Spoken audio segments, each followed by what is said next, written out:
eo amin'ny vaovao tapatapany kosa dia androany ary no niainga teo amin'ny kianja amin'ny tafina koron-drano ny karapifidianana manodidina ny 7 tapitrisa moa ary aparitaka any amin'ireo faritra misy 12 manerana ny nosy izy ireo. Androany no niainga teo amin'ny kianja amin'ny tafina koron-drano ny karapifidianana manodidina ny 7 tapitrisa izay aparitaka ho an'ireo faritra 12 manerana ny nosy. Karapifidianana izay tsy ahivina fa natota tany Afrika Atsimo.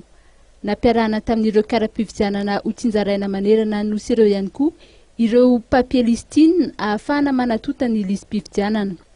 Entitra ny fiarovana ireo karapifidianana ireo ary misy ny mpitandro filaminana izay manaraka ny fiaravaventy mitondra azy ireo eny amin'ny faritany. Hita fa miroso sy manohy hatrany ny asany ny vomera maleo tena misahana ny fifidianana.